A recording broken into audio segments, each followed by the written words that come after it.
Şu an YouTube'da bekleniyor görünüyorsunuz hocam. Hı. Şimdi ben oradan başlattım. Şu anda canlı yayında. Gecikmeli olarak geleceği için biraz zaman geçer. Tamam. Yani bir 30 saniye kadar gecikme oluyor YouTube'da.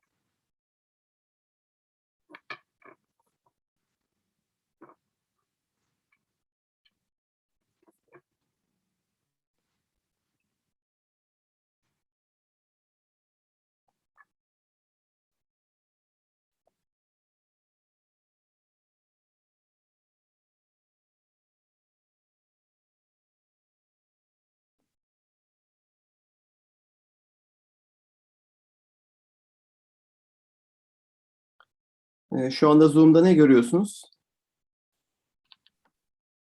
PowerPoint hocam. Evet hocam, PowerPoint. PowerPoint sunum modunda değil mi? Değil hocam. Tamam. Evet, şu an sunum modu. Sunum modunda YouTube'dan başladı mı yayın acaba?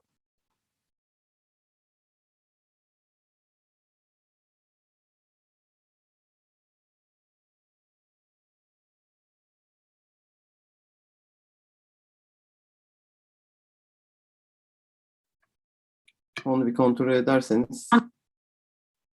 Değil mi? Başladı hocam. Tamam. Ben baktım, ben de tamam görünüyor. O zaman başlayabiliriz arkadaşlar. Hi everyone. This is Academic Integrity Policies course, and this week we will talk about plagiarism and text matching software. Let me start recording as well here. Just a second, please. Anyway, we'll be recording via YouTube stream, but just to double check, I'd like to record it here. However, there's something wrong with recording, I guess. Anyway, we'll be recording on YouTube. Okay, I just want to go back to our title slide. Today we will talk about plagiarism and text matching software. We already had a brief introduction to plagiarism, and we worked on the definition specifically by Teddy Fishman, the extensive definition of plagiarism. Today, with reference to Teddy's definition, we will try to see how we can benefit from similarity reports. I mean, for what aspects we can use similarity reports in terms of detecting plagiarism. When we say text matching software, probably Turnitin as the leader of the market. Turnitin is the first brand that comes to our mind. For this purpose, we will be welcoming Gill Rowell from Turnitin today. She is Turnitin's educational manager. She will be joining us in 45 minutes. Before Gill joins today, I'd like to once again remind you the definition that we provided for plagiarism, and then I'd like to present some samples, some sample similarity reports, so that we can check whether there is anything wrong with regards to plagiarism in these reports. Okay, let me move forward. Today, after Gill joins us, we will refer to Turnitin's Plagiarism Spectrum. And this time we will benefit from 10 plagiarism incidents that Turnitin is illustrating, providing samples. And later on, I'll move to testing of support tools for plagiarism detection project that we run under INAI as a working group there. And I'd like to provide some information about this project and briefly inform you considering the results. And later, we will also discuss what happened following the results of our tests in the market. Of course, we will have some contribution at this point from Gill as the educational manager of Turnitin, because they are more knowledgeable about the market, text matching software market. Okay, probably as a PhD student, or if we have any master students joining us from YouTube, probably you have such a question in your mind, or you might have received such a question from your friends, or if you're a teacher or a lecturer, you might have received such a question from your students. What is the acceptable ratio of plagiarism? Indeed, in today's session, we would like to provide an excellent answer to this question. However, I'd like to leave my response towards the end of session today. Initially, I'd like to question your understanding, or your response to this question. Okay, then what do you think? What might be the acceptable ratio of plagiarism? Hocam, may I? Yes, please. Now, I think plagiarism is not an acceptable thing at all. Maybe we are talking about written or text matching softwares. They are talking about similarity reports, and in my opinion, and I think this is the case in general, plagiarism and similarity are two different things.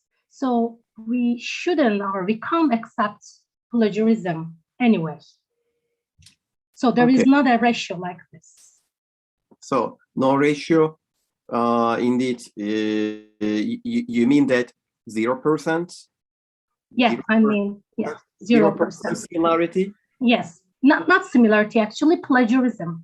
Okay, that is the point here. We need to discriminate similarities from plagiarism. Probably for many of us, that is the mistake that we are making at this point. Some people still assume that Turnitin or the other text matching software tools will be providing plagiarism reports for them. However, we need to be very careful. These tools will be providing similarity reports, which may help us detect plagiarism. It is quite different. Detecting plagiarism and the tools that help us detect plagiarism, these are two different concepts, and we need to be very careful about the terminology here. Otherwise, this might be leading us towards some ill-prepared policies. Okay, then. At the beginning of the session, I received a perfect response to my question, so I'm moving forward, and of course, we will go back to this question once again. I believe you remember Debbie. She is a colleague whom we work together for the T-Stop project for testing the tools for their both efficiency and usability. And Debbie 2 years ago published a paper in Nature. And in this paper, she called plagiarism detectors. Indeed, she uses this term, plagiarism detectors, on purpose. She calls them a scratch, and to her, they are causing a problem. Although it is important to pay attention to the detection or prevention of plagiarism, she still believes that the tools are problematic. What might be the rationale behind this claim? What do you think? Why do you think she considers text matching software as a problem? So maybe because the academicians or students or the people who use these kind of detectors rely heavily on the detectors for detecting plagiarism or similarities, but nothing else. As you have always mentioned, the instructors should provide the feedback and cooperate and monitor all the process, not just depending on the detectors like Turnitin to catch the plagiarism or similarities. The process should begin in the very beginning of the, actually, not at the end. Okay, that's true. Indeed, when we integrate them into our curriculum as instructors, we may automatically assume that, okay, I am using Turnitin, so it means that I solved the problem of plagiarism. Or suppose, for example, I am the director of an institution and I am asking the students to submit their thesis by means of Turnitin. So it means that we prevent plagiarism in the assignments. However, unfortunately, it is not that simple. I mean, it is a tool. It's just a tool. It's an effective tool, and definitely it helps a lot. However, we need to be very careful about the methodology, about the approach that we use or how we use the tool in our courses. Otherwise, simply having the tool just besides will not help prevent plagiarism. So indeed, this is the main reason for DEBI considering them as a problem. Of course, today I'm going to illustrate you with some benefits of using such tools. However, anyway, we need to have some pedagogical basis, and we need to support the implementation of the tool with this pedagogical basis. How do we define plagiarism? I'm sure you remember the definition, at least some excerpts from the definition that we earlier provided from DEBI, not DEBI, from TEDI. Do you remember any? Yes. Okay, who remembers? I remember. We can define plagiarism as using others' ideas, any kind of thing, not just words, any ideas without acknowledging him or her, and or sometimes behaving like they are our words or our ideas. We can define plagiarism like this. And we mentioned that not just ideas or written material, but also visuals and anything we can think of. So indeed, TEDI uses work there. So if we refer to work, I believe we solve the problem, because work will include almost anything. So it could be a written piece of work, it could be some musical notes, or it could be any type of art or anything, any idea, any production. So let's see the definition. TEDI's definition here. Plagiarism occurs when someone uses words, ideas, or work products. Okay, so this covers anything attributable to another identifiable person or source. Okay, now I am here, for example, showing you the definition of plagiarism, and I am attributing it to TEDI.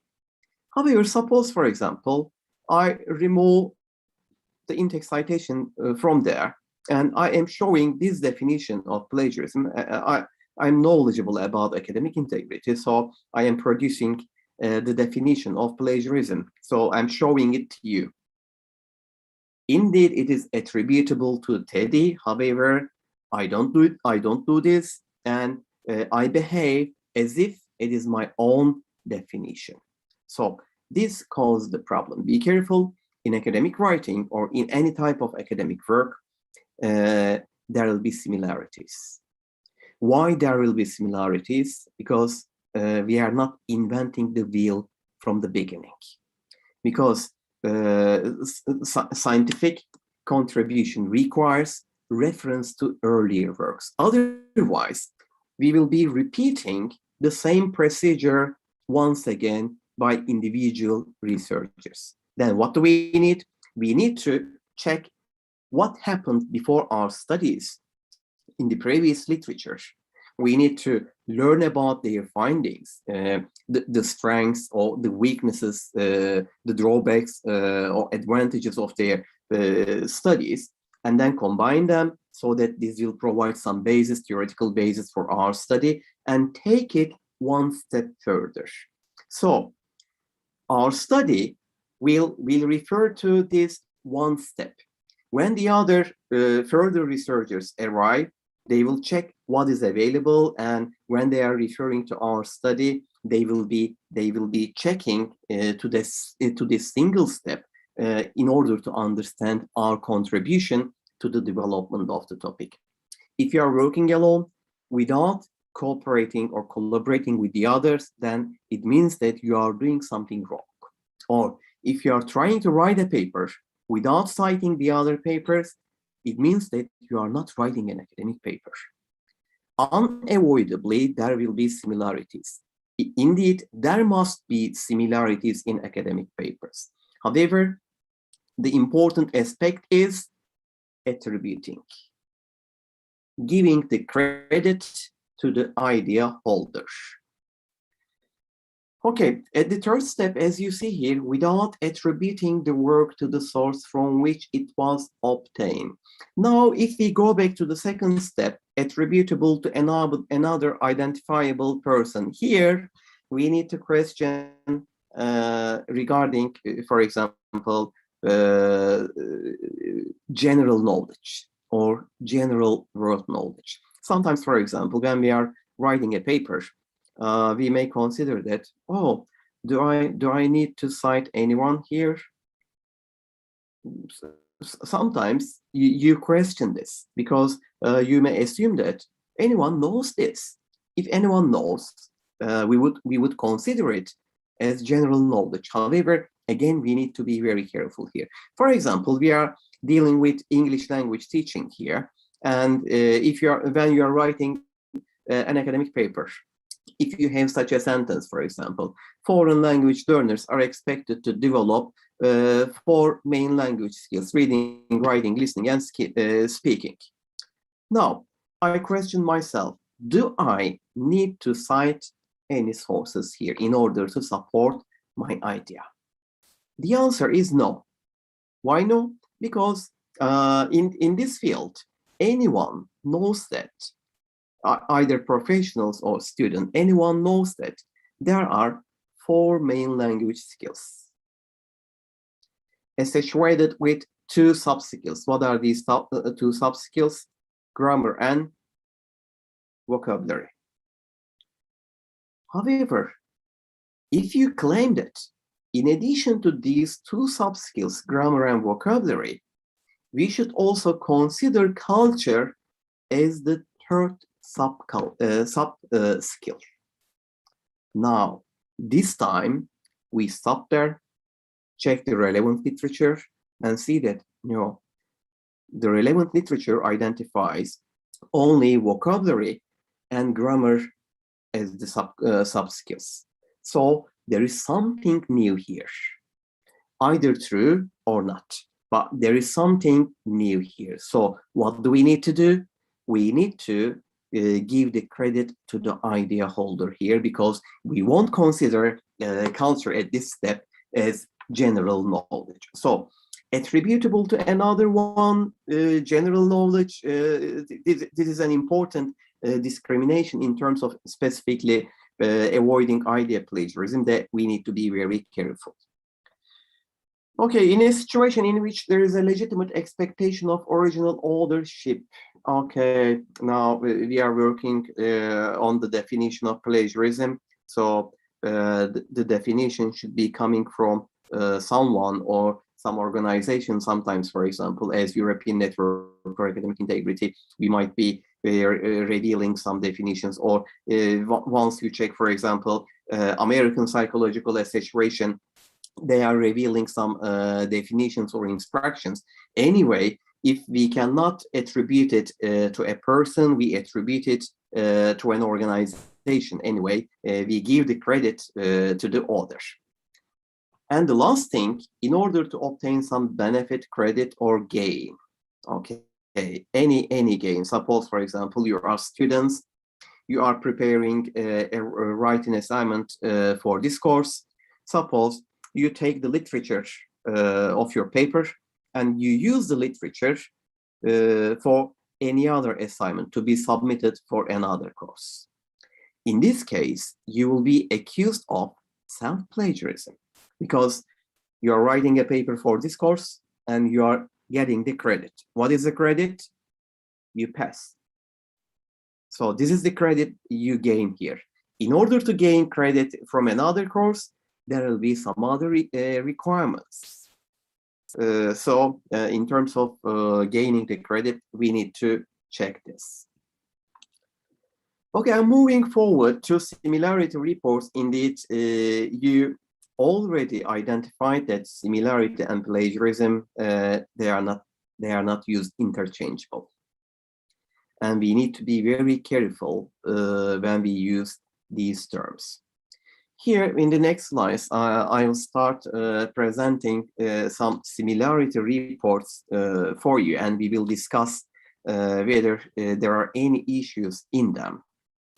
However, I'd like to call your attention before we move them. I'd like to call your attention that sometimes 0% similarity may even refer to plagiarism. How does it relate to plagiarism?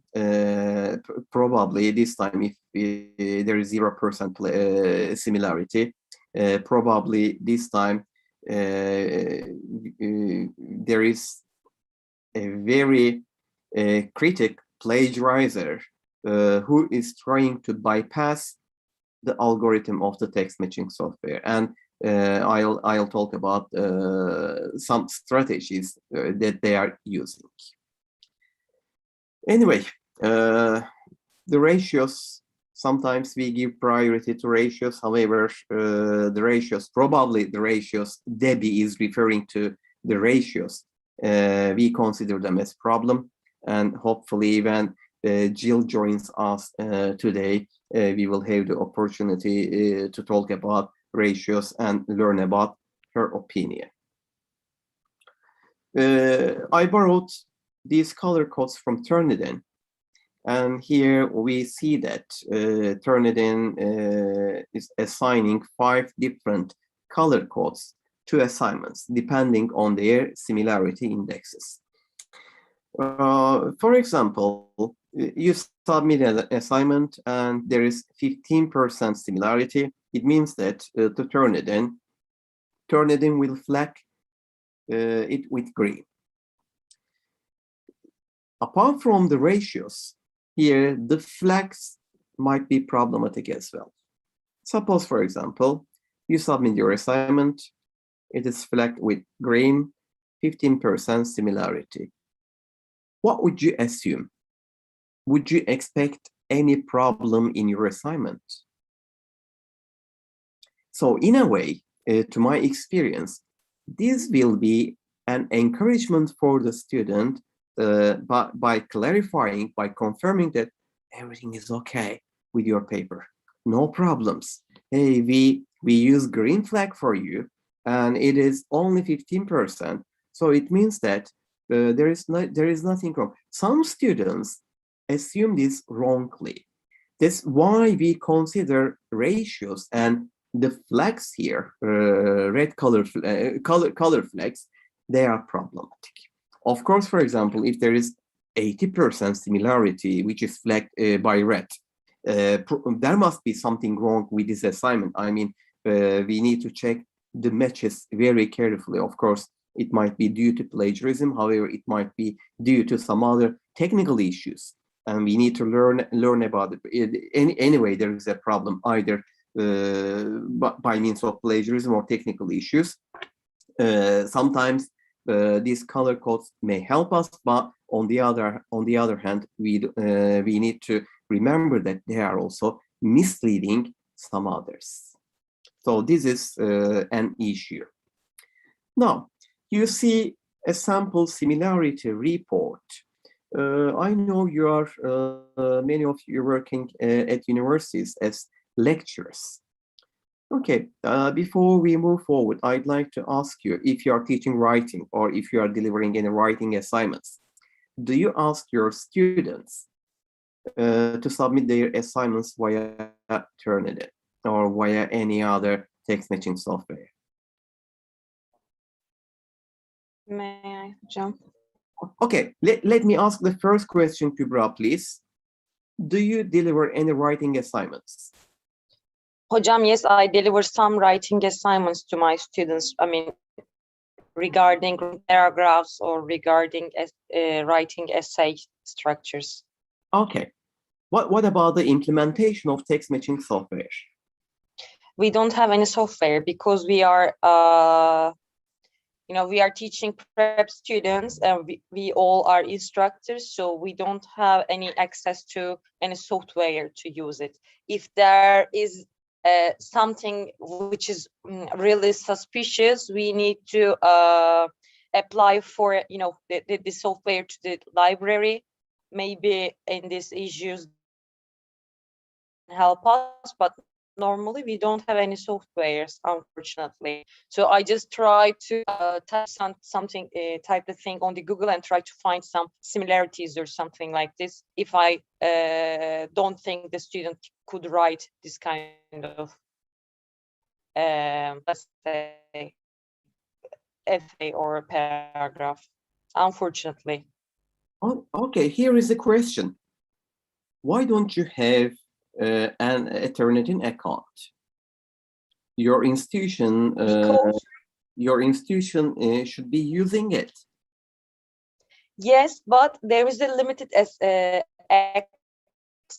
For the professors and the other, I mean, the ones who has a higher degree from instructors, so they can use the Turnitin. We are in the prep school. We don't have any access, but in the faculties, maybe the let's say research assistants or other participants of the faculties can use, but in the prep school we don't have any kind of access for the softwares, unfortunately. And this is not the only one university that I experienced, that I've been experiencing it. The previous institution which I work for had the same, let's say, policies, having the software, hocam. Okay, for the others here in the group. Hocam, I think this is the very case in our institution as well, because I think they're considering that kind of Turnitin software programs for lecturers who are controlling, who are the mentors of MA thesis or PhD thesis students, because these softwares are seen just to control the thesis, but not assignments. I think that's why instructors don't have an access that kind of software, but just the lecturers with PhD and MA students. Okay, is here anyone who is allowed to use Turnitin at his institution? Demet, are you? Yes, I have a teacher account in Turnitin, and our university allows us to have accounts without any separation. However, we have a policy like this, for example, for the identity case, only the ones who have higher degrees can have accounts in identity. I mean, however, I have a Turnitin account, but in our general English courses, I don't deliver writing assignments to my, let's say, students, or short maybe paragraphs about themselves or their holidays in general issues. So I haven't used Turnitin for any assignments. Okay. So I believe the issue is technical, considering for you not benefiting from Turnitin at your institutions. To my knowledge, anyone working either as a faculty member or as a lecturer should be able to create a Turnitin account. I mean, the library should be providing this to any lecturer. However, Kübra, you are right.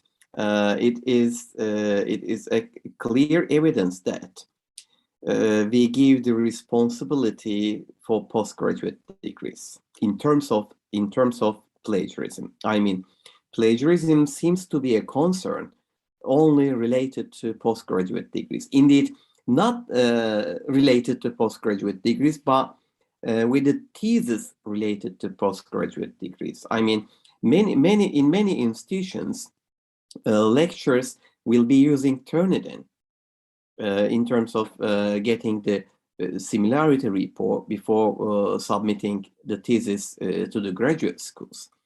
However, this is probably because it is a regulation dictated by Council of Higher Education. However, when it comes to assignments, for example, you are taking this course and I'm asking you to submit a paper at the end of the semester. What if you are plagiarizing in your assignments then? Is it acceptable to do this, or don't we need to ensure that you are acting with integrity when you are taking your courses? Indeed, this shows the differences between plagiarism policies and academic integrity policies. Now, we are talking about academic integrity. We are talking about the prevention of academic misconduct, and we are considering this specifically by supporting with theoretical background here. So this is an important discrimination. Otherwise, if your only concern is catching plagiarism, so-called plagiarism, let's say, in postgraduate thesis, then you simply get the similarity report and it's all done. Yes, please. Hocam, actually, the policies are really different regarding this plagiarism issue, because I remember that when I was a MA student about 2 years ago, we were preparing papers for the classes, like academic kinds of classes, but our professors didn't ask us to give a report, or they didn't control any paper of us. So here is a different kind of policy regarding plagiarism issue in another institution. I mean, you know,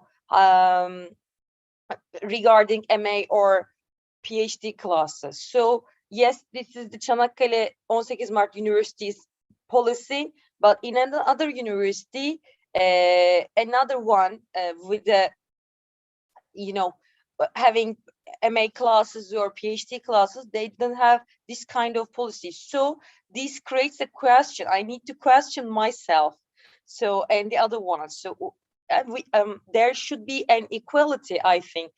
At least, I mean, it should be under the Turkey umbrella, not the universities. There should be equality, I think. This is my opinion. I don't know, am I right or not? But it leads me to question these things, actually. Okay, thank you, Kübra. Demet, before we move forward with you, I'd like to welcome Gill here. Gill, welcome. Hello, hi. Pleased to see you here. We already talk about what plagiarism is. We refer to Teddy's definition, wonderful definition of plagiarism. And we are talking about interpreting similarity reports. I have some samples here before we move to Turnitin's plagiarism spectrum. However, almost all my students are working at universities, different universities in Turkey. They are EFL instructors. And we are talking about their institutional policies relating to using Turnitin. I mean, I was planning to leave this question to the end of the session. ULAKBİM, TÜBİTAK ULAKBİM is the national agency here, research agency, providing access to all universities in Turkey to use Turnitin. And probably Turkey is one of the few countries which has national access as all universities in the country to use Turnitin. So it is a wonderful opportunity for us to have this tool in hand. However, we see that some of the universities do not allow instructors, I mean, the ones which are not faculty members. So it means that the assumption here is that, okay, you are just teaching, no research involvement, so there is nothing original in the student assignment, so there is no need to check against plagiarism. Probably that is the issue. I wonder whether you'd like to contribute at this point. Sure, and I'm delighted to be here today. It's great to see you all, and lovely to see Salim again. Salim and I go back many years, and it's great to be here. So you did mention the TÜBİTAK deal in Turkey. Now, I believe that's the only nationwide deal that we have where all the institutions are using Turnitin. Obviously, in the UK, we had this kind of approach back in 2002, when we first sort of implemented Turnitin in further and higher education in the UK. And there has been, I believe in the past, I think Pakistan had a similar approach, but I don't believe they're doing that now. And they were quite, they had some quite prescriptive policies about what was and what wasn't acceptable. Certainly in the UK, it was a lot more left down to individual institutions to create their own policies around this. And it seems like that maybe is similar to what is happening in Turkey. Is that correct?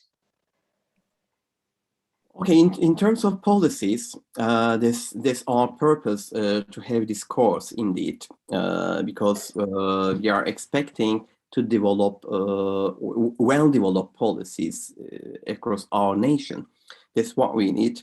For now, the policy seems to be deductive and reactive. I mean, we are just trying to ensure there is plagiarism.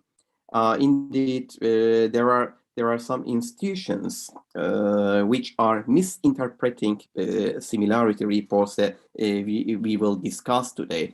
They are just simply focusing on the ratios that you are providing. So that's why we are not very happy with the ratios and color flags that you are providing in the similarity indexes. I believe it would be much better for us if they are removed from similarity reports. It will mean that if there are no numbers, it will mean that, hey, you see, you need to check the similarity report individually in order to understand whether it is due to plagiarism or not. Now, it seems that they find it easy just to spot on the number. Okay, Turnitin is giving me 15% and uses the color code green. So it means that everything is perfect. Why shall I waste my time checking this assignment? So of course, this is the misinterpretation by the user. However, it might be a good strategy for you as the vendors in the market to remove all numbers, all these magical numbers from similarity reports. What do you think? Yeah, I agree. I think if it was down to me, I'd remove it, because I think you're right.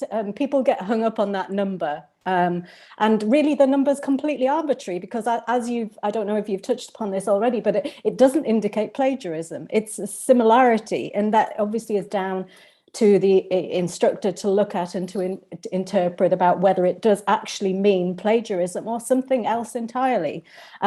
So I think by having that number there, we draw people into a very summative way of using plagiarism detection tools, whether it's Turnitin, whether it be other tools.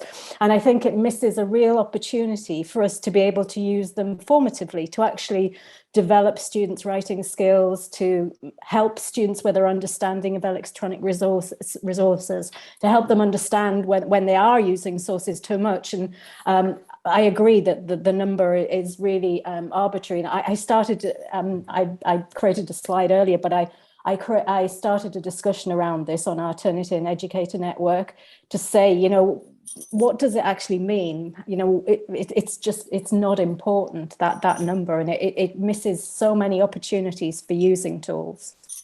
Okay, I'm going to contribute to the discussion there. it's a great opportunity to see what others think.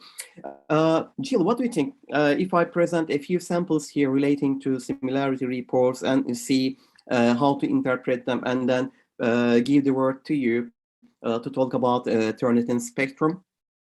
Are you happy with this? Okay. So you see a sample report here. On the right hand, you see match overview. When I check the matches, for example, the overall ratio is 44%, and 36% is coming from an assignment submitted to Çanakkale 18 Mart University. So as an instructor seeing this, I can understand that, okay, almost 1/3 of this assignment is coming from another assignment previously submitted at my institution. So these things near off collision, for example. However, I need to be very careful here. I need to click the little arrow there to see where the match is exactly coming. For example, sometimes there will be repeating students, and for my courses, I allow repeating students to work on previous year's assignments because they didn't get the credit. So remember the definition, Teddy's definition, getting the credit. They did not get the credit for that assignment, so it means that they can still work on their own product because it is their own intelligent property. Okay then. However, if it is coming from another student, if I realize this, it means that probably there is something wrong. And I am checking the matches here. And when I check the matches, for example, I see that student here blends some expressions from the other student without clearly attributing them. I see, for example, the student is referring to some other researchers, but not referring to that student, which means that this is an indicator of secondary source plagiarism, mainly secondary source plagiarism. Okay, I'm moving forward to some other examples, especially Gill. By the way, what happened to revision assignments? It was quite good to have revision assignments, but they suddenly disappeared last year. They were quite practical for us to create revision assignments. But anyway, we are doing it by creating new assignments within the same class. Yeah, I think that's the workaround for doing it. Yeah. I miss them too. Yeah, it was good. So what happens if there is 99% similarity? This time, the student seems to be resubmitting something which appears in Turnitin's database. And as you see, again, it's coming from my university. So I have increased my concerns as in the previous one. So I am checking it. If it is a repeating student, this time I question. If this is a repeating student, I would expect some improvement. However, there seems to be no improvement with this paper. So either option is problematic. Either I will flag it as plagiarism or as poor work. So anyway, submitting a paper like this will guarantee, almost guarantee repeating the course. What about that one? At this point, specifically, I'd like to receive ideas from our students. What do you think? You see two matches here. Would you consider them problematic or not? So they look like they are cited properly. So I wouldn't consider this one as a problem. Okay, so here we see exact matches, so which means that they are directly quoted from the original sources. Okay, I'm checking for in-text citation, and I see that the student provides author surname, date of publication, and page number. This is perfect. Since they are directly quoted, I need to see the use of double quotation mark, and I see that they are placed perfectly in double quotation marks. So everything is perfect here. This is what we said. In academic writing, we will be supporting our claims with reference to the other sources by correctly citing them. My only feedback to the student here, for example, there are two quotations, direct quotations within the same paragraph following each other. It could be better, if possible, to paraphrase at least one of them. So, because your readers would like to read more about your own interpretation of the situation rather than reading directly quoted expressions. However, this is never considered as plagiarism. Maybe a poor writing practice, but it's not plagiarism. Okay, 0% similarity means that everything is perfect. Sometimes some students greet me, hey teacher, I submitted my assignment and received 0% similarity, so I receive well done. Yes, you receive well done for what? Let's check it. I am assigning an academic paper. I asked you to write an academic paper. If there is 0% similarity, the first thing that comes to my mind, hey, Turnitin is not working properly. If there is 0% similarity, which means that there must be some matches. If there are no matches, it means that the sources that you are citing do not exist in Turnitin's database, which might be acceptable on very occasional situations if you are dealing with very specific topics, which may not be existing in Turnitin's database. However, the other problem could be, for example, maybe the student did not cite any sources, just write it in an informal style without referring, without blending the other sources. Or maybe the student type it on Microsoft Word and then had the screenshot and then pasted the screenshot as a picture on the Word document and then submitted the document. Since this is picture, Turnitin, the algorithm will not identify it as a text. So the student is trying to bypass Turnitin's algorithm here. Or maybe the other option, the student is using white characters here. So in between every word, the student might be adding, let's say, for example, a full stop, making it invisible by using a white character. So in a way, again, the student will be trying to bypass the algorithm of Turnitin. Here, for any assignment that I'm checking via Turnitin, you see the I lowercase I at the bottom of the, almost at the bottom of the report.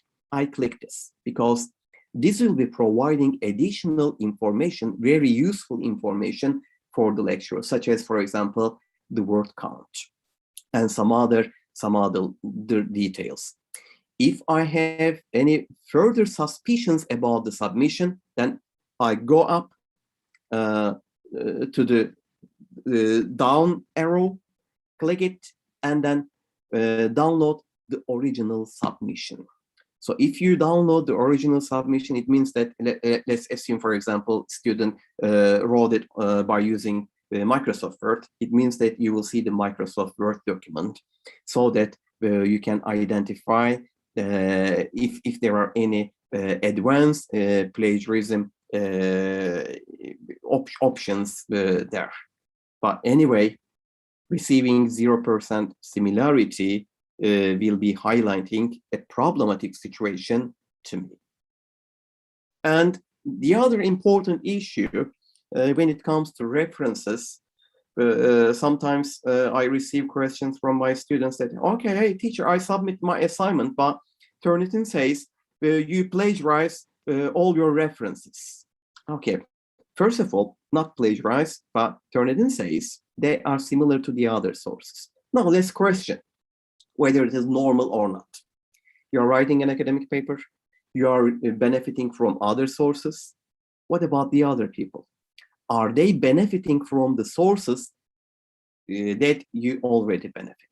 Yes, that's the answer. So as academics, we are all using same sources. It means that in our reference entries, there will be matches. However, if we have matches, as you see here in this sample 4, I would be very careful here, because as a lecturer, I wouldn't expect such matches. What I would expect is like this. What happens here? Okay, I see that there are matches in the reference entries, and the matches are coming from different sources. As you see, they are matched with different sources here with different colors. This is quite normal. However, if this is the case, I will increase my concerns specifically related to translation plagiarism. This happens especially when students use sources from the other languages, translates them. So when they translate, probably they will be trying to bypass the algorithm. But when it comes to reference entries, we will see that, as you see here, the same color. The same color indicating that they are coming from the same source. So this will be a violation which requires further investigation. Yes, these were my samples, and if you'd like to receive more latest samples, you can watch my presentation here that I shared the link. You can find it on my YouTube channel. Now, indeed, Gill joined us a few minutes earlier. So here is an introduction for Gill. Gill is working as Turnitin's educational manager, and she is responsible for building relationships with academic colleagues. Okay, as you see, this is a real evidence of her responsibility here, and she is not, in quotation mark, she is not only selling the product here, but she is trying to show academics or institutions how to benefit from the tool with reference to some pedagogical issues. So this is the important point here. And I guess, Gill, you work as a librarian previously, and you are experienced in teaching writing skills, academic writing skills. So you know what it means to benefit from Turnitin, from a user of it. And the other thing that I like with Gill is she chaired the International Integrity and Plagiarism Conference, and I attended one of these conferences in 2014, which I can say changed my understanding of plagiarism completely. Here you see a photo of me. It's from 2014 Newcastle conference 7 years ago. I remember it very well. Before I attend this conference, I was dealing with plagiarism research. In quotation mark, I'm saying this plagiarism research, and I was trying to focus on the detection of plagiarism. Before I attend this conference, I questioned the title of the conference, the name of the conference, Integrity Conference. Hey, what is integrity? That was the first thing that okay, it says plagiarism conference, but what about integrity? Why did they involve integrity here and associate it with plagiarism?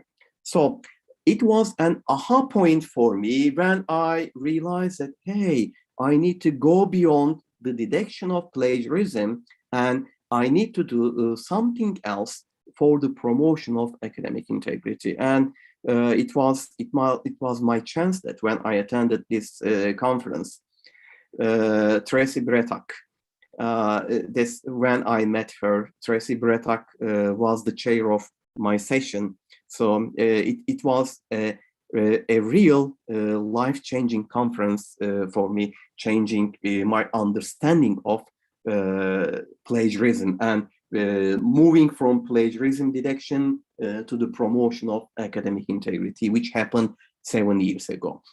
So she's trying to reach academics. Gill is trying to reach academics and familiarizing them with the principles of academic integrity. And I am a real evidence that she is doing her job properly. And later, she joined us in Turkey for the conference that we organized, Plagiarism Across Europe and Beyond Conference in 2018. They also contributed as a sponsor, as a gold sponsor, which we appreciate a lot. And thank you for your contributions once again, Gill. Okay, then I'd like to stop here and leave the stage for you, Gill, if you'd like to contribute more on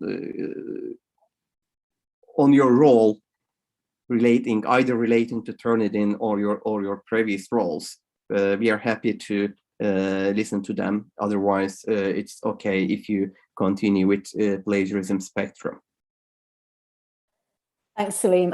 Yes, it's interesting.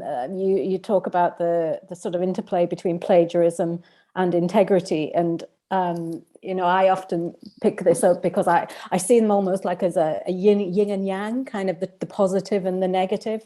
And one of the ways that, particularly when I was speaking to academics and students about this, I'd talk about integrity and plagiarism. And obviously we've got that great definition from Teddy Fishman that I use all the time with regard to plagiarism. And I think the great thing about that definition is that she collaborated with many different academics to develop that definition. So it really is a kind of a crowdsourced definition. But one of the ways I try and envisage the sort of the difference between integrity and plagiarism is if I think about the practice of referencing, which is obviously something we all do when we're studying or when we're undertaking research work. I think about it. Well, you can look at the practice of referencing. In one sense, we do it because we don't want to be accused of plagiarizing our sources. But the other way to look at it, the more kind of the positive way to look at it, is we do it because we want to show that we've read widely on this topic, that we've looked at all these various different texts, that we've understood arguments, and we want to show, like that reference list that Salim just showed there in the Turnitin report, that there's lots and lots of reading and knowledge that's gone into that, developing that reference list. So I often think of it that way, the sort of the positive and the negative sort of way of looking at plagiarism and integrity.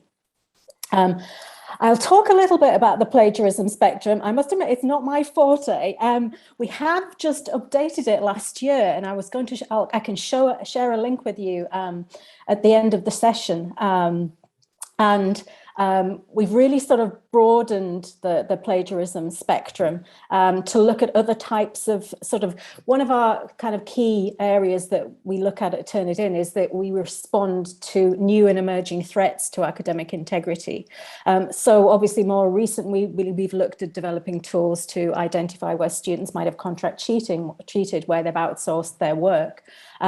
So we felt that the plagiarism spectrum as it was needed to be broadened because of all these different emerging threats to academic integrity.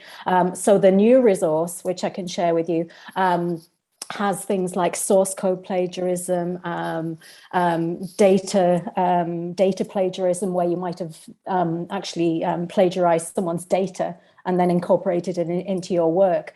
So I can share a link with that with you later, if you like, to give more information. The original plagiarism spectrum that Salim has in his slides is actually one of our easily our most asked for and most popular resources.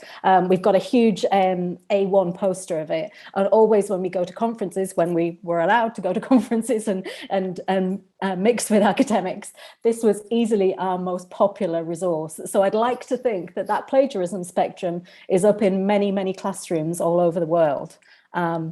So yes, so it's a very popular resource, and it was developed based on, I think it was something like almost 1,000 responses from educators from around the world, who we asked about different types of plagiarism that they were seeing in their classrooms, and also how frequently those were occurring. So there was both a, you know, this is the type that happens, and also how frequently is it that you're actually seeing this kind of plagiarism.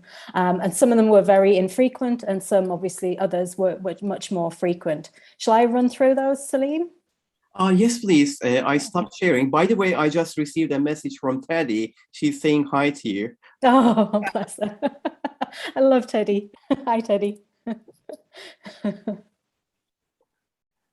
Okay, so would you like to share it, or shall I share my you can share yours. I might not talk through all of them in too much detail, but I'll pick out some of the key ones.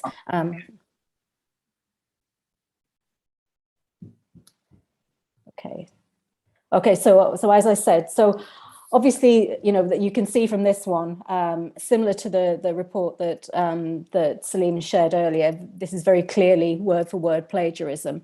And I believe this was one of the most frequently cited types that came up when we asked those educators, you know, which ones are you seeing and which ones are you seeing most frequently. So this one, a very popular type of plagiarism. I should say that the data, when we collected this data, I think it was like 2014. So it's a few years out of date, but I suspect this is possibly one of the most frequently occurring ones still now. Let's go along to the next one. Okay, so very similar here. You know, the majority of the source has been taken from the majority of the text has been taken from a key source with very few alterations. You can see a few words have been altered there. And I think students will often think, if I alter a few words, that's okay. But obviously we know it's not necessarily okay. And generally speaking, fingers crossed, Turnitin will pick up just where a few words, where a few synonyms have been substituted. Go on to the next one, because there's quite a few of them, isn't there? So yes, so this is the kind of thing that I was saying, find and replace. So where you've used that find and replace feature and just substituted a few words, but generally we should Turnitin finds the rest of that particular source. And I believe in our new originality tool, we can actually see where synonyms have been substituted. I'll go on to the next one. So yeah, so this is a kind of a bit of a mashup, isn't it? Different paraphrases from multiple sources made to fit together. So some of this, and there's another one I think that comes up later on, you know, perhaps we can say, you know, this is a student trying to form their own thoughts and their own style of writing. So some of this, you know, particularly where they're patching together lots of different sources, you know, we can say this is a student, you know, who's developing their own style, and it may be acceptable at early points in their academic career. I think there's another one called a mashup, I think, that comes along later on. Should we go on to the next one? Recycle. So yes, so again, looking at Salim's examples earlier, so this is the writer's previous work without citation. So it could be that this is sort of self-plagiarism, depending on how you're defining self-plagiarism, where you've taken a previous piece of work and used the same text. And obviously this can be a particular issue in research work, for example. Let's have a look at the next one.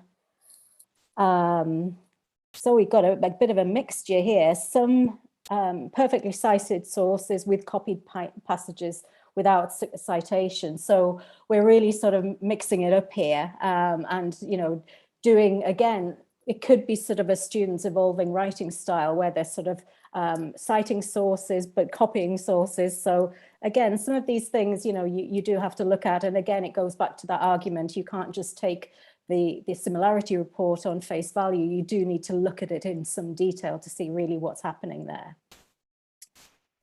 Gill, may I interrupt, please? Yes. At this point, I'd like to explain to my students that we need to be paying attention to different citation styles. I mean, in general, we will be talking about two citation style. One, parenthetical documentation styles, the other one, numerical citation styles. And here we see the example representing numerical citation style.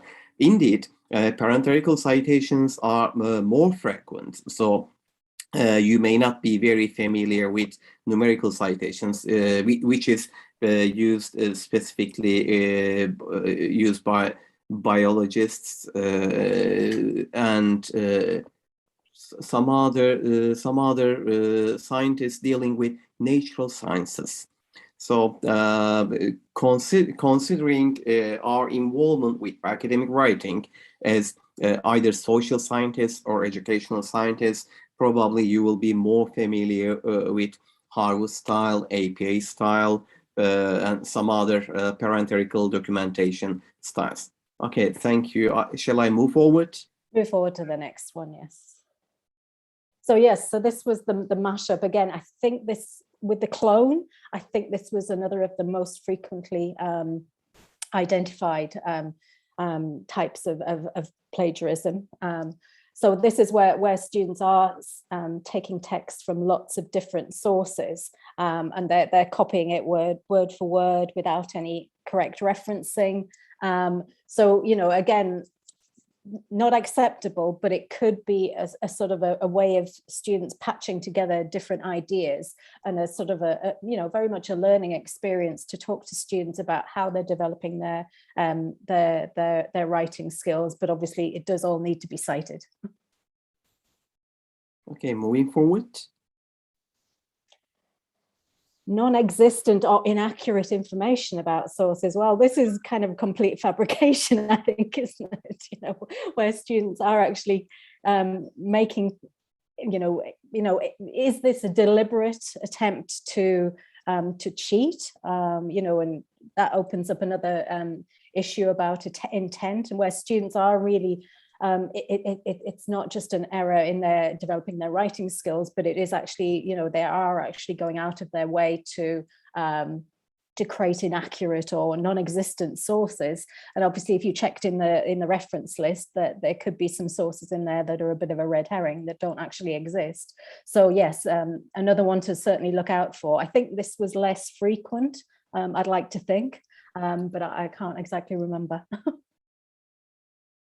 But indeed, it's a good opportunity for us to understand what deliberate plagiarism is, and how we can differentiate accidental plagiarism from deliberate plagiarism, right? Sure. That's right. Yeah, definitely. And that's a whole other kind of worms to open up.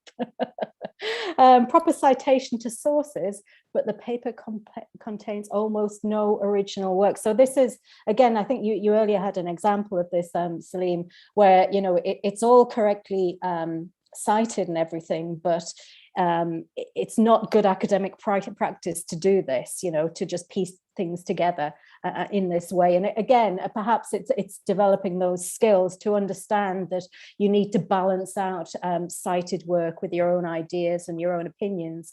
Salim mentioned earlier that, you know, perhaps if you've got 2 quotes in 1 paragraph, you need to maybe think about a paraphrase or something like this. So again, you know, an interesting sort of way of looking at developing writing styles. And the last one is the retreat. Relies too closely on the text original wording and or structure. So again, this is very similar to going back to the clone and to the second one, where a few words had just been substituted. So again, you know, something that we need to look at in more detail in the Similarity Report.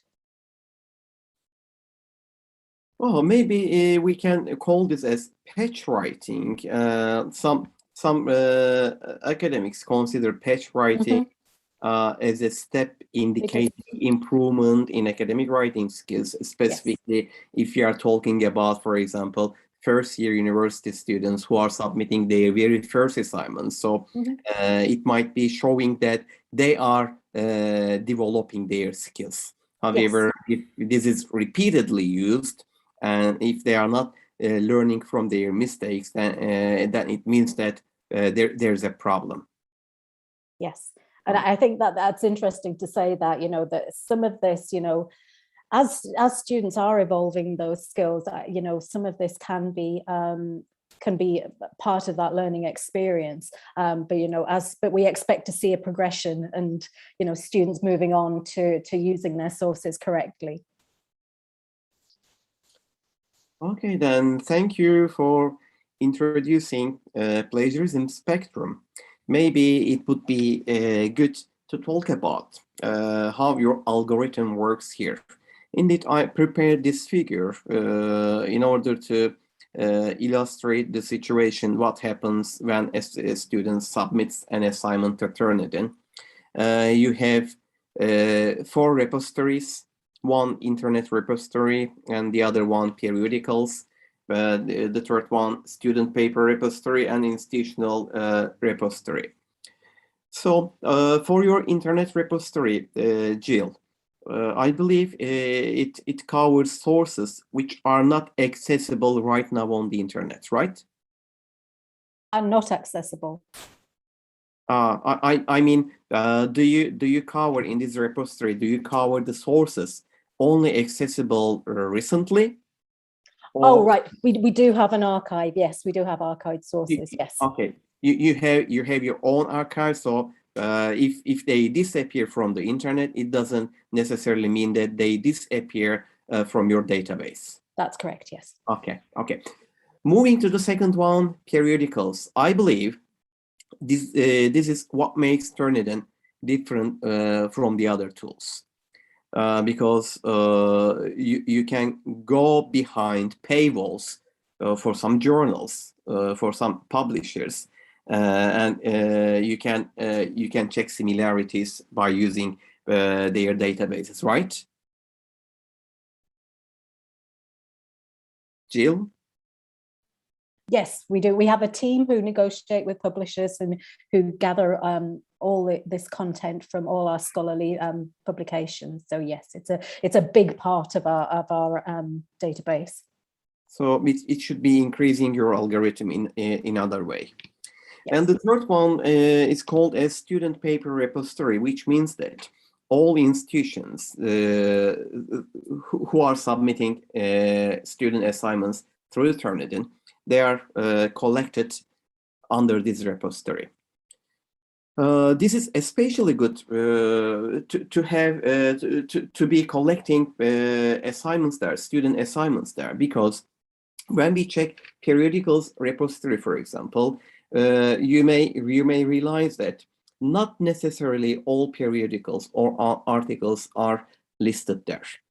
So sometimes I see that in my student assignments, they are matched with other sources. Indeed, the original idea is coming from an article which does not exist in Turnitin's repository. However, Turnitin finds the similarity by means of student paper repository, who is citing the same source and submitting the assignment there. So since there are many students submitting assignments via Turnitin, this is providing a feature for us to increase the chances of getting matches there. And the last one, institutional paper repository. This might be an issue, especially if instructors are submitting assignments by using quick submission procedure, by following this procedure.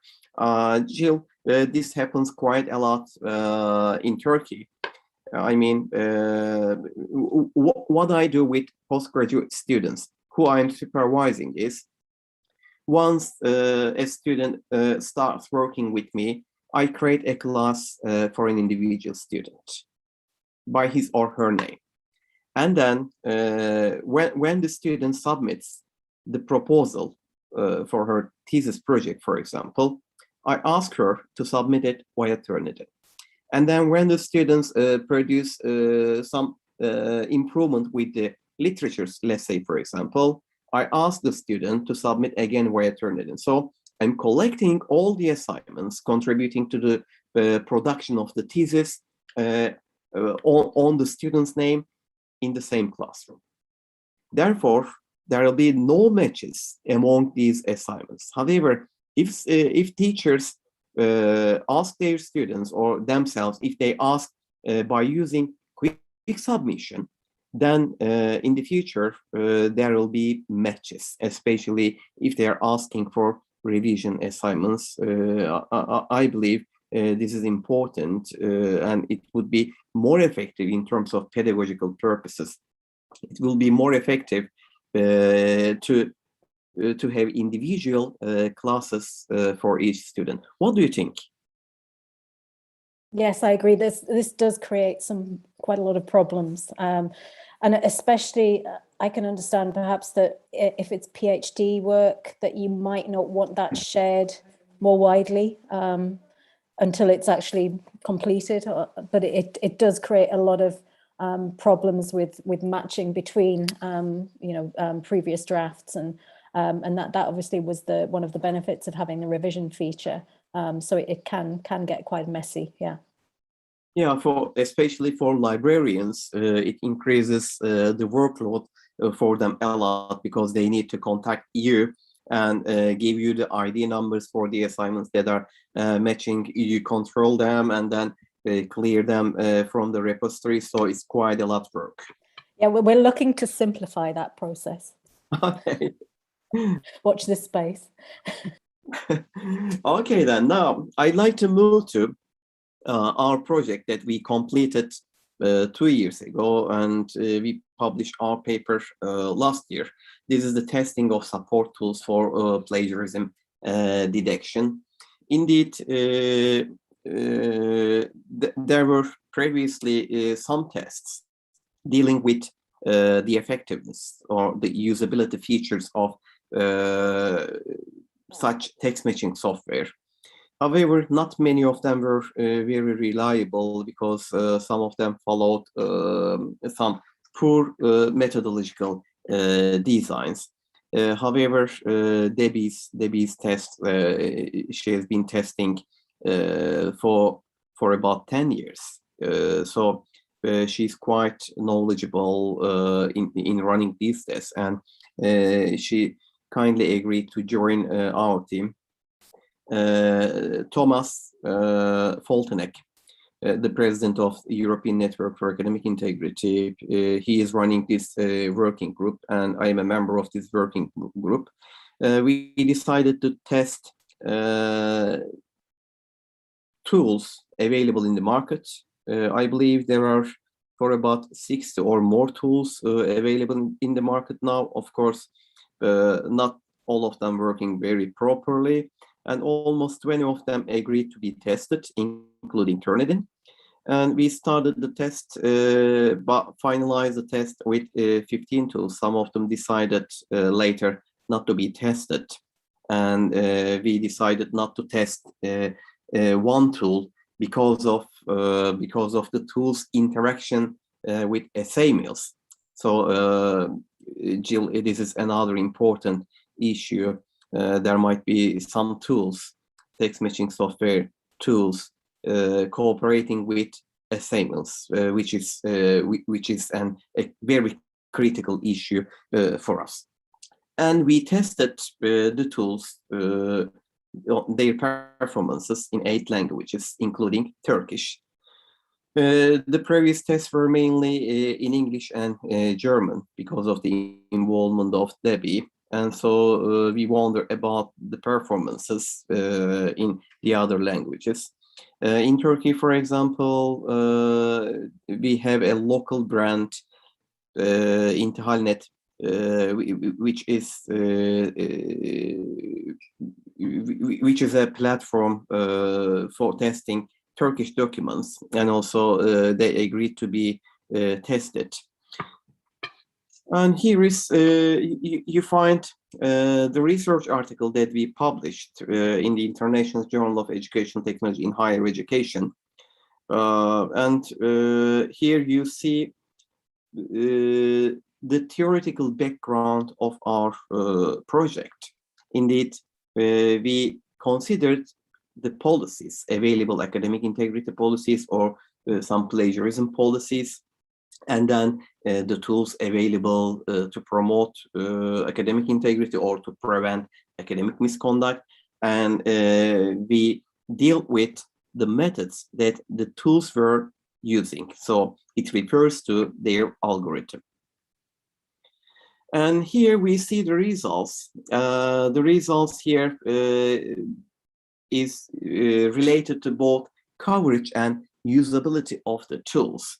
And our results, indeed, what we try to do with the test is, okay, institutions are using text matching software, but as European Network for Academic Integrity, is it okay for us to recommend them use the tools? So it was just providing some recommendation for the universities.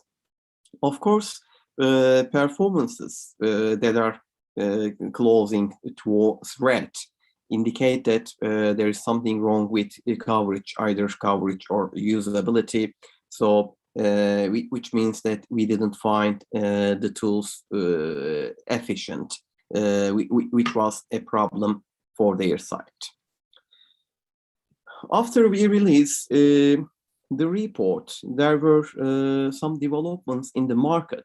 And Gill, we are all academics here, and we are not very familiar with the market. I mean, we just read the news. So I'll just try to show you some news that I found on the internet relating to the strategies of the text matching software tools. And I'd like to ask your idea here, and I will kind of ask you to clarify what is going on in the market, and is this something to our advantage? I mean, as the users of text matching tools, I mean, are they trying to improve their algorithm, or are they just trying to make money? So we just try to get more information about this, if possible, please. So the first thing that I'll be showing you here, Original. Original is a new brand, which is the combination of Urkund and Plexicon. So they have a new company now. If we go back to our test results, we see that both Plexicon and Urkund scored very well in the test. So they are joining their forces here. That's the first thing that we have here. And then we move to the second movement. What is this? Turnitin has acquired Unicheck. Okay, I'm going back to the figure, and I see that Unicheck is here, and Turnitin is joining hands with Unicheck. Okay, it means that we have stronger brands here, both in terms of the combination of Unicheck and Turnitin and Plexicon and Urkund. Okay, moving forward, Turnitin announced intent to acquire Original. Okay, I'm going back once again. So Turnitin already acquired Unicheck. They combined forces, and Turnitin is planning to acquire Unicheck Original as well. So it means that Turnitin will be representing all the brands that has good performance here. I have a question mark here. is this something good for me as a lecturer who is using Turnitin, or is it problematic from any aspect? Now, I see this news in academics threat as Turnitin nears monopoly on plagiarism checks. Okay, so I just borrowed this excerpt from the higher education. And I want to ask for your advice here, since you are involved in the market. We'd like to learn more about what's going on there. Sure. So just to say, yeah, I mean, the discussions around original are still ongoing. We haven't acquired original. Yes, there's a lot of behind the scenes work going on there, but it's true. We have acquired several companies in the last probably year, 18 months or so. And there are a couple of reasons for that. Two of the main reasons. One of them, our sort of 5-year strategy was to develop a whole kind of suite of different integrity products. However, as we all know, things went a bit pear-shaped last year when the pandemic started. So it meant that our 5-year strategy was kind of condensed very quickly, and we had to develop some tools a lot and really sort of accelerate that strategy. So part of the reason for acquiring other companies, for example, companies like ExamSoft, was to develop those, to bring those capabilities in-house, because we weren't able to develop them quick enough. So there's that aspect. Another aspect about our sort of acquisition strategy has been to really grow our strength in geographical areas where we didn't really have much coverage. So, for example, in the Nordics and in Scandinavia, where original still have a very strong market. But I think one of the other things to say is to remember is that we do also have some very big players in the academic integrity text matching area, like Microsoft, Google, Blackboard. Now they have their own tool, text matching tools embedded within their tools, and that we can Turnitin can no way compete with those kind of one of those kind of companies. So what we're seeing, or what we have been seeing, is a lot of bundling. So bundling text matching tools into LMS systems, into search engines. So it seems there are less smaller companies around. So to say that we are a monopoly really isn't looking at the sort of the bigger picture in terms of what Google are doing, what Microsoft are doing, what Blackboard are doing, because they do have a huge share of the market. And although it looks like we're buying up lots and lots of competitors, there is a strategy behind it, which I've sort of outlined there. Okay, thank you for the clarification. Indeed, it helps a lot because, as I said, we are looking from the perspectives of academics here, and we cannot understand the marketing strategy. So we know that you have some reasons to do it, and what I understand from your explanation is that indeed you are trying to improve your algorithm, your coverage by combining, by acquiring these tools, so that it means that you will cover more text to be checked in the databases, so that it will be a higher opportunity for you to find similarities. Okay, this makes sense to me. If we will be using a stronger tool, then it seems to be an advantage for us. Okay, we will have some additional comments, and especially before we conclude, I'd like to invite our students here. I believe, although many of them are not allowed to use Turnitin at their institutions because they don't have PhD degrees yet. once they complete their degrees, they will be able to hopefully use Turnitin at their institutions, or maybe we will change before they graduate, before they have their degrees. We will change our national policy, and Council of Higher Education will ask all universities that, hey, you need to provide access to all instructors that are teaching at your institution, so that they can teach, they can check similarities for any assignment at any degree. Indeed, we have another project here.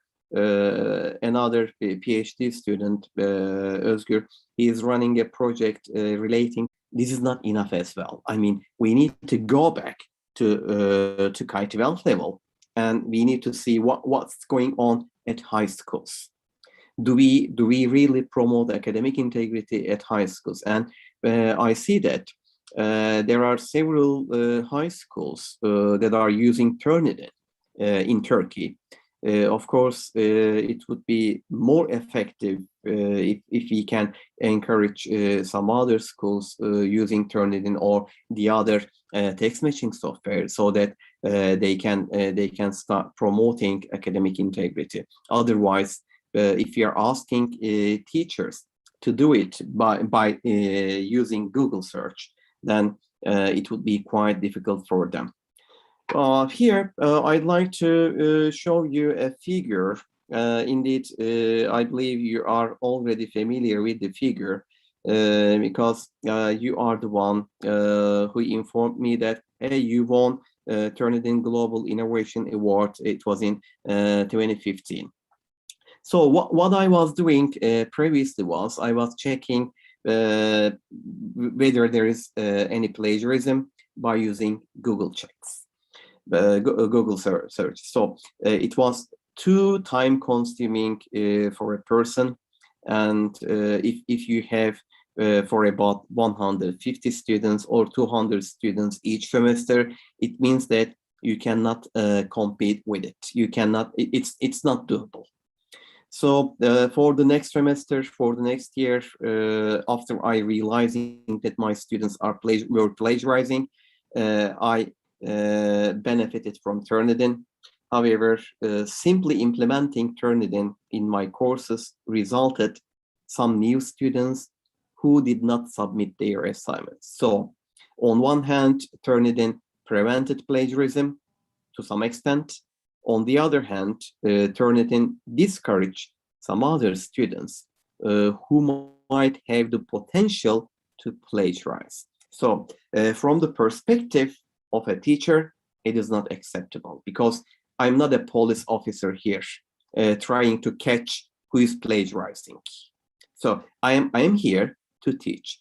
So what I did for the forthcoming years was developing a methodology. I mean, I benefited quite a lot. What I like with Turnitin, the peer feedback studio, for example, it helped me a lot to revise my methodology, my teaching writing methodology, and I found a very useful way of encouraging my students to exchange peer feedback, and then by taking them into account by making revisions in their assignments. So I see that at Turnitin you are following these pedagogical approaches and you are trying to implement them in your tools. However, I guess considering what's going on in the market, there are some changes with the other features that you are offering. For example, I see that peer feedback studio, there are some features that are going invisible, or which require additional payment by the institution. So indeed, it seems that your marketing strategy also is affecting us from using some other features. But I haven't tested some new features that you are offering. I believe they should have some strong methodological background here. So what I'd like to conclude here with reference to my experiment with Turnitin is it is beneficial if you are supporting it with pedagogical approaches. And if you simply expect Turnitin to detect plagiarism or to prevent plagiarism, it does not work. So this could be a message to the instructors from me. So when I go back here to Debbie, plagiarism detectors are a crutch and a problem. Why? If you expect them to detect or prevent plagiarism, it doesn't happen. So we need a very well developed policy to implement them in our courses so that we can use them safely here. Okay, shall we leave the word to our students, or would you like to contribute at this point? What do you think?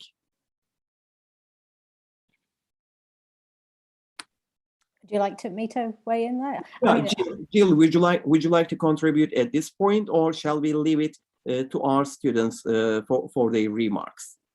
we can take them from the students. I'll just pick up on that last point you made, Celine, because I think that's very kind of key to the discussion about being too reliant on technology like Turnitin without the sort of the backing of the pedagogy. And just to say that although Turnitin are perhaps seen as sort of the plagiarism police, if you like, and we have some very negative kind of connotations, our kind of overall mission is really looking at integrity in assessment and in sort of learning outcomes. So it's more about the sort of the formative and the developmental process, and using things like the Similarity Report to develop discourses with students and to help students develop their writing style. And although part of our work is identifying that very small percentage of the students who are really doing it with intent and who are, indulging in academic misconduct, the overarching strategy is to develop good writing from students and to develop writing with integrity. So, I think it's very important to think of that. Any technology is just a tool, and it needs to be underpinned by pedagogy in whatever kind of setting. But yes. Yeah, but let's hear from the students. Yes, this is very important. Any technology is a tool, and we need the involvement of human being. Exactly. Yeah, okay, thank you. Yes, hey guys, it's your turn. So we'd like to learn about what do you think about our discussion today here? Hocam, now I can see Turnitin, the interface as a student, but I'm so happy that I learned a lot today. When I use it as a lecturer, I would know that I need to do something for my students apart from Turnitin, but I will make use of Turnitin to give effective feedback, and maybe their academic rating will develop by working on Turnitin reports. I can show them, like, you quote there a lot, you need to do it better, something like that. So yes, I'm not able to use Turnitin now, but when I start to use it, I will combine all the information you gave today, so it will be really very effective for me. Or maybe you can try asking your institution for a Turnitin account. I mean, you should be allowed to use Turnitin as an academic working for that institution. So maybe you try this, you check it with the librarians at your university, and you can show them samples. For example, Demet, she said that she is using it. So maybe they do not know the policies, national policies very well. So you can tell them, no, it is not restricted by national regulations, but it is not the case for Authenticate. But for Turnitin, they should give you the access to use the tool, so that Absolutely, Hocam. I have never tried. Maybe I should just try it, and they will just say yes. I'm not sure. Yes, I yes, will maybe absolutely try. maybe they are not aware of it. So you can start changing something at your institutions. This would be an opportunity for you. Yes. I always think certainly what we had in the UK was that one of the best experiences I had was when it was actually students who were asking to use Turnitin. So, you know, for all the students who may not perhaps like Turnitin, there are many more students who actually want to use it and want to see how it can help them, see how it can help with their writing, with their use of sources or whatever it is. So, you know, I'm always, you know, the company is very committed to empowering students to developing their academic writing skills. So, you know, I think, you know, if you go to your supervisor or whoever it is and say, look, I'd like to give this a go. I think it's important to my future development, especially as, you know, I'm working with Salim, and, you know, this is something I'd like to try out and put into practice. Perfect. Okay, any other contribution?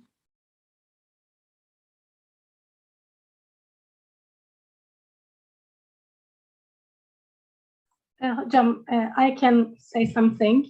At the beginning, I'm sorry. Do you hear me? Yes, we do. Okay. So actually, I think we should see Turnitin and other sort of text matching softwares like something to develop ourselves and our students as well. We shouldn't think of them as plagiarism detectors, but we should think of them as some tools to develop the academic writing skills, or to develop our students and ourselves as well, in order to become more academic thinking or in critical thinking like this. So I think they have so many opportunities, but again, this is the humans that will do the effects. So we should be able to give the feedback to each other or to our students or to ourselves as well. So they are effective tools to develop ourselves, I can say this. This is very important. It is a tool, or these are tools that will help us develop ourselves, either as teachers or students. However, sometimes I see some colleagues, for example, around who are uploading papers from some other colleagues just to detect plagiarism. Hey, blah blah is plagiarizing. You see the report here, so I am going to report him to the board. So it is not a tool. We are not police officers here. What we try to do by using this tool is improving ourselves. I mean, as a lecturer, for example, I improved my methodology, my teaching methodology. And for my students, I encourage my students to benefit more effectively from Turnitin features, including Similarity Report or Feedback Studio, so that they can progress with their writing skills. Otherwise, if we are using it to catch someone, then it is not appropriate with the purposes of the tool. And just to say, yeah, I mean, as academics, you know, we should be modeling good practice to our students. So, you know, by showing that we're using these tools, and, you know, that we're citing sources correctly and using sources, you know, ethically and appropriately, you know, we're modeling good practice to our students. Yes, so we will become models for our students.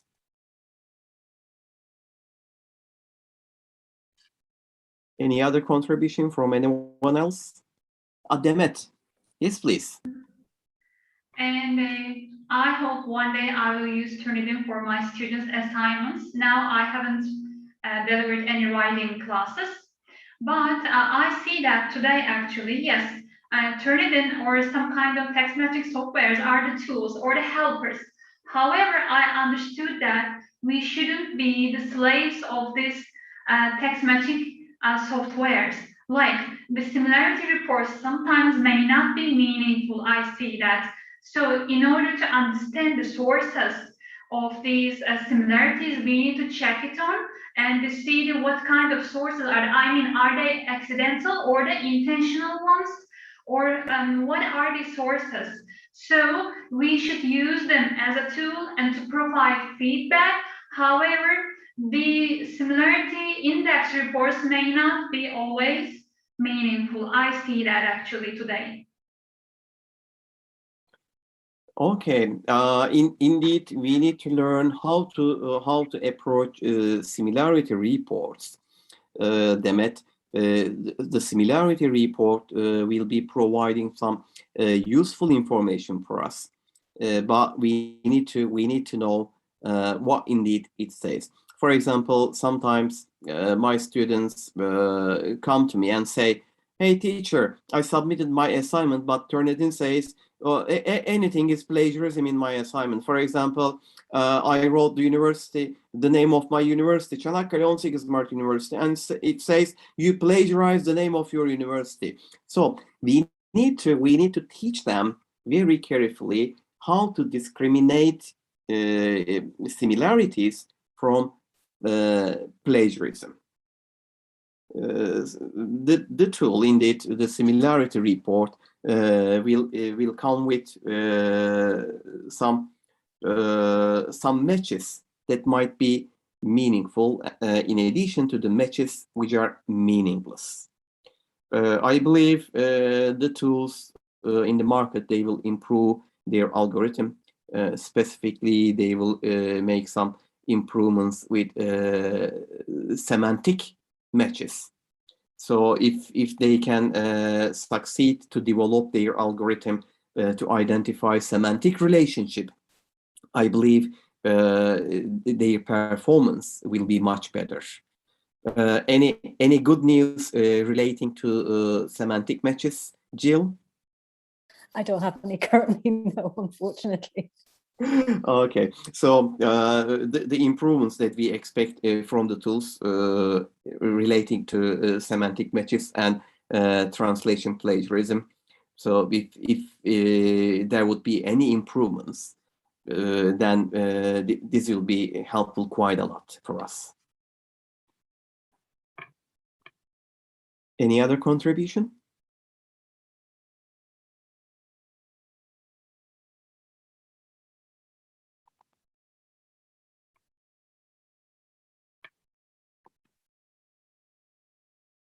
Okay, it seems everyone is satisfied for the presentation, for your contribution, Gill. So will you have any concluding remarks? No, it's been great to meet you all. You know, I think you know, a course like this, you know, I can't begin to say how important it is, because I think, you know, I'm working with lots and lots of universities all around the world. I see how under-resourced often academic integrity is within institutions, and it's often given a very, very low priority. And the sad thing is that it only is given a high priority when there's a problem. So, for example, in Australia, there was a lot of problems with students contract cheating a few years ago, and that really raised the awareness of academic integrity. But unfortunately, it happened in the wrong kind of way. So it's great that, you know, courses like this are really raising awareness about academic integrity and showing why it's important, and why it is nice to show it as a kind of the sort of the yin and yang of sort of academic integrity and plagiarism, and how, you know, developing academic integrity within an institution and resourcing and putting emphasis on that conversation, I think, is so important. Particularly, you know, we often, as Turnitin, we often find it very difficult to find within institutions the person who is responsible for academic integrity. So if we can go out into the world and talk about it and how important it is, we can really make it you know, much more important and raise it on the agenda at universities. So you know, thank you for inviting me along today to talk about this. Oh, it's a real pleasure for us to welcome you. So far, it is the second year that I am delivering this course, and so far we welcomed only the lecturers here. So you are the first one, our first guest from the market, but indeed from the market with educational perspective. So that is the point here. And you said that you cannot find people responsible at their institutions, responsible with academic integrity promotion. And the aim, my aim in this course is training ambassadors of academic integrity, because they are all PhD candidates. It means that they will receive their degrees in a few years. They are now students, but once they receive their degrees, they will have the power. So they will be able to change something. They will be able to offer changes with the policies. It means that maybe not in the very near future we will be seeing the results, but in a 5-year time, for example, we will see that universities all over the country are developing really well-developed academic integrity policies, not plagiarism policies, but academic integrity policies. So they are trying to prevent any academic misconduct before it happens. So it is our dream. My students tell me that it is an utopia, teacher, but anyway, I still believe in this, and I'm doing my best to achieve this goal, and let's see in a few years. Yeah, Thank definitely. you for agreeing to join us here today. It was really nice to welcome you, and we all learned a lot from you today. Thank you for your support and contribution. Thank you very much. Thank you very much. Have a good evening, everyone. Okay, bye-bye. Bye-bye.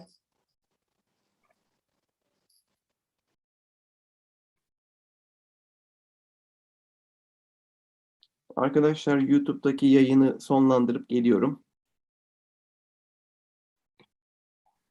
Tamam.